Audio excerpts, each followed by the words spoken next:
સુરત મહાનગરપાલિકાની ચૂંટણી પૂર્વે આમ આદમી પાર્ટી આપ પાર્ટીમાં ભારે ઉથલપાથલ જોવા મળી રહી છે, જેમાં વોર્ડ નંબર 12માં ટિકિટ ફાળવણી થયા બાદ પણ નારાજ ઉમેદવાર ડૉક્ટર પ્રીતિ સદાદિયાએ રાજીનામું આપી દીધું હતું અને કોંગ્રેસનો ખેસ પણ ધારણ કરી લેતા રાજકીય ગરમાળો જોવા મળ્યો છે।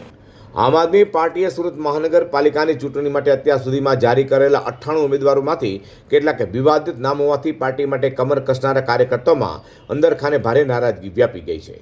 ત્યારે 98 ઉમેદવારો જાહેર કરાયા હોય, જેમાં વોર્ડ નંબર 12ના ઉમેદવાર એવા ડૉક્ટર પ્રીતિ સાદડિયાએ પાર્ટીથી નારાજ થઈ પોતાના 500 કાર્યકર્તાઓ સાથે રાજીનામું આપી દઈ કોંગ્રેસનો ખેસ ધારણ કર્યો હતો। ડૉક્ટર પ્રીતિ સાદડિયાએ સોશિયલ મીડિયા પર પક્ષ સામે આક્ષેપો પણ કર્યા હતા અને પક્ષના આંતરિક વહીવટ તથા ઉઘરાણી મુદ્દે ગંભીર સવાલો પણ કર્યા છે, જેની સુરતના રાજકારણમાં સામી ચૂંટણીને ગરમાટો જોવા મળ્યો છે। નમસ્કાર મિત્રો, હું ડૉક્ટર પ્રીતિ સદાદિયા।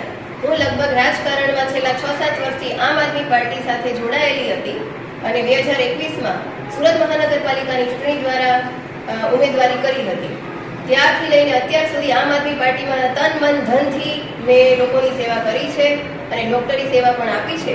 એટલે મારા વિસ્તારના જે લોકો મારા ચાહકો છે એ લોકોની એવી ઈચ્છા હતી કે એમના વિસ્તારમાંથી હું ચૂંટાઈને આવું, પરંતુ આમ આદમી પાર્ટીએ સારા નહીં પરંતુ મારા લોકોને ટિકિટ આપીને આ સારા લોકો સાથે દગો કર્યો છે।